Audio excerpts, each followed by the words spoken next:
Bom dia pessoal, tudo bem? Sou o Guilherme Carvalho aqui da Clínica Endonete. Bom, hoje eu quero falar um pouco com vocês sobre as principais indicações dos procedimentos de endoscopia, colonoscopia e broncoscopia.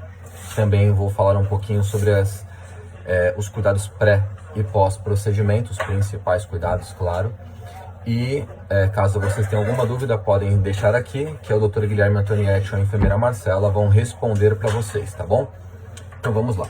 Quando a gente fala do exame de endoscopia, colonoscopia ou broncoscopia, nos três casos, o exame só é realizado quando o paciente está sedado e o paciente já dormiu. Então o Dr. Guilherme Antonietti faz algumas perguntas antes para compreender o que pode ou não ser feito ali de medicação no paciente.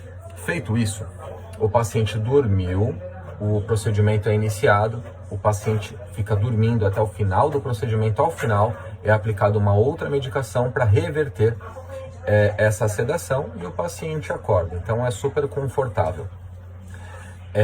Contraindicações, nós já verificamos ali no ato do agendamento. Então caso tenha alguma contraindicação, por exemplo, o paciente que ele é um cardiopata severo, passou por uma cirurgia recente, ou o paciente que faz uso de algumas medicações recorrentes ou crônicas, que podem impossibilitar a sedação ou então levar o paciente a um sangramento maior durante o procedimento, por exemplo, para colher um pólipo ou um material para biópsia. Então esse paciente é indicado a procurar o seu médico para que ali ele possa dar ou não a suspensão da medicação. E aí, caso não suspenda a medicação, o indicado é que seja feito em ambiente hospitalar, que nós não realizamos. Por exemplo, vou dar aí o mais comum, que é o uso do AS, que é o medicamento que é anticoagulante, afinador do sangue.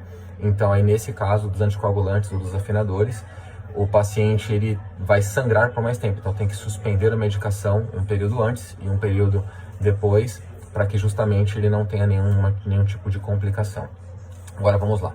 Principais indicações para o tratamento para o exame de endoscopia. Então a gente fala ali que os pacientes que têm gastrite, úlceras gástricas, paciente que está vomitando sangue ou que está percebendo um desconforto muito grande abdominal, paciente que tem hérnia de hiato, o paciente que ele tenha refluxo gastroesofágico, então quando a gente come ou bebe algo que percebe aquele alimento líquido refluindo, sentido subindo lá do esôfago, sentido boca, isso inclusive pode causar problema nas dentições, então aí vamos ficar atento ao refluxo. Pacientes que têm a doença celíaca ou intolerante a glúten, né? Pacientes que têm infecções, aí a gente coloca, por exemplo, também uma indicação comum, paciente que está com muito desconforto, muita dor, já tratando e não passa, então ele pode ter a bactéria H. pylori. Então é feito o procedimento, a gente faz aqui o teste rápido se necessário, já sai na hora, que é o teste de urease, então manda para o laboratório fazer essa avaliação e o laboratório dá a devolutiva se o paciente tem ou não a H. pylori, tá bom? Então são as principais indicações para o exame de endoscopia. Quando a gente vai para o exame de colonoscopia, a gente relata mais questão de dor ou desconforto abdominal, que não passa mesmo com a medicação, sangramento oculto identificado ali através do exame de fezes, pacientes com sangramento ao ir ao banheiro, pacientes que tenham diarreia frequente ou recorrente e que já estejam tomando medicamentos, isso não esteja parando, muita dificuldade ao evacuar. A gente tem também pacientes aí, hoje o protocolo mudou um pouquinho, então a partir dos 45 anos, paciente com histórico familiar de câncer coloretal, por exemplo, também já é indicado fazer a colonoscopia. E aí alguns protocolos indicam repetir o exame depois de 10 anos, mas aqui a gente preconiza para que esse paciente com histórico familiar, a cada 1 ano, caso não identifique nada, ele faça esse exame, ou então caso identifique, por exemplo, identifique mais pólipos na região, ou então um paciente que tem alguma outra complicação, ou, por exemplo, como alguma infecção, uma disbiose, que ele faça e repita esse exame a cada 6 meses. Mas isso é critério aí do seu coloproctologista ou do oncologista clínico que faça o teu acompanhamento. Quando a gente fala do exame de broncoscopia, o paciente ele normalmente já fez exames de imagem anteriores, então o paciente já fez tomografia, ressonância, raio-x, já fez outros exames para verificação da função pulmonar e o médico ali ele identifica a necessidade de fazer uma biópsia brônquica, transbrônquica, ou então o lavado broncoalveolar. Então, nesse caso, o paciente é submetido a exame de broncoscopia, então é introduzido ali o tubo endoscópico ou broncoscópico, vai até os seus pulmões, ali é feito o que o médico solicita, na sequência esse material vai para análise laboratorial para que tenha um diagnóstico mais aprofundado. Muitas pessoas ficam em dúvida de o porquê não comer nem beber nada logo na sequência do exame. A gente tem que lembrar que esses pacientes foram submetidos à sedação. Se a gente fala do paciente de broncoscopia e endoscopia, foram submetidos a 2 sedações. Primeira sedação venosa, que é para o paciente dormir durante o procedimento, e também a sedação das vias aéreas.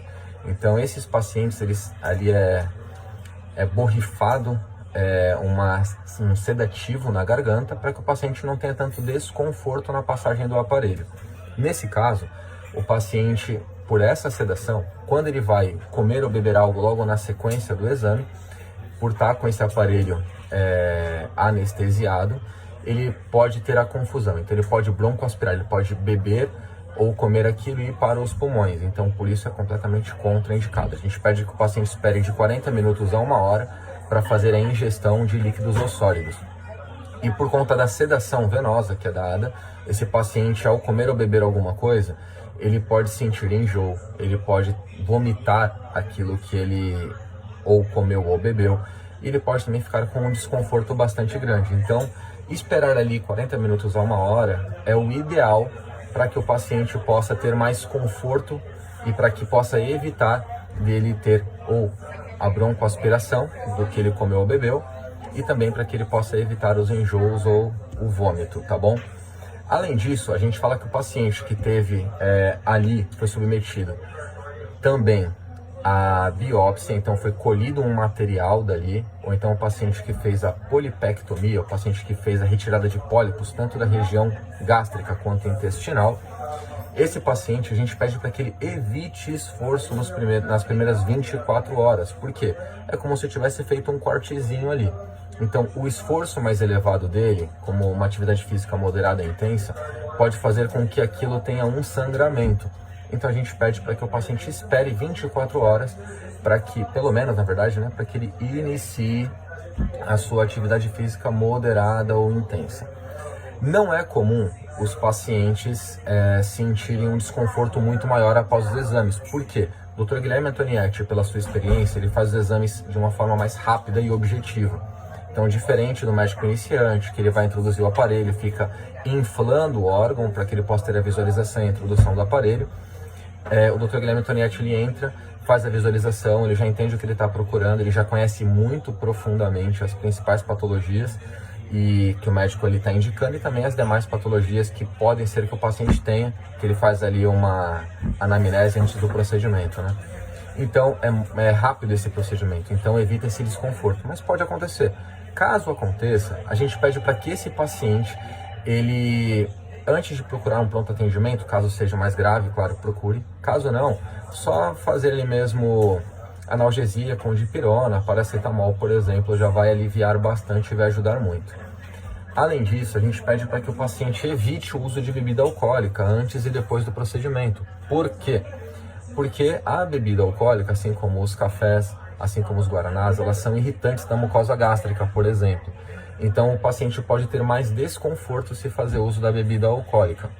Então a gente pede para que esse paciente ele não faça o uso da bebida alcoólica por pelo menos 2 dias antes e pelo menos 1 semana ou 2 dias depois do procedimento. Mulheres que amamentam. Mulher que está amamentando, por conta da sedação, se ela amamentar o bebê na sequência disso, ela pode fazer com que o bebê fique sonolento, porque ela ainda vai estar ali com efeito sedativo dentro do seu organismo. Então o que a gente pede? Para que ela tire o leite materno nas bombinhas, por exemplo, armazene, para que por pelo menos 12 horas depois do procedimento o bebê ele não faça a ingestão do leite que está saindo dela naquele momento, para que o bebê não tenha nenhum efeito colateral também. Então a gente pede sempre para que isso aconteça. Então, se é lactante, retira para as próximas 12 horas o leite, deixa ele armazenadinho para que o bebê faça a ingestão através desse leite retirado antes da sedação. Passou 12 horas pelo menos, aí o bebê já pode voltar ali. Por que 12 horas? Que é o tempo de metabolização média da sedação. tá bom? E é muito importante, qualquer paciente, homem ou mulher, jovem, adulto ou mais velho, que ele sempre comunique ao Dr. Guilherme Antonietti, antes do procedimento, tudo o que está acontecendo. Então, como o doutor pergunta, então não esconda nada, fale ali tudo que você relatou ao seu médico antes de fazer a indicação do procedimento. Indique se você já fez cirurgia recentemente ou se fez cirurgia nesse mesmo aparelho, independente do período. Indique se tem histórico familiar ou não, para que assim o doutor possa fazer um exame e um laudo mais preciso e adequado, tá bom, pessoal? Bom, espero ter tirado aqui bastante das dúvidas de vocês referente ao procedimento de endoscopia, colonoscopia e broncoscopia, mas caso tenham mais dúvidas, vocês podem deixar aqui embaixo. O Dr. Guilherme Antonietti, junto com a enfermeira Marcela, vão responder a todas as perguntas para vocês. Um forte abraço a todos e até breve.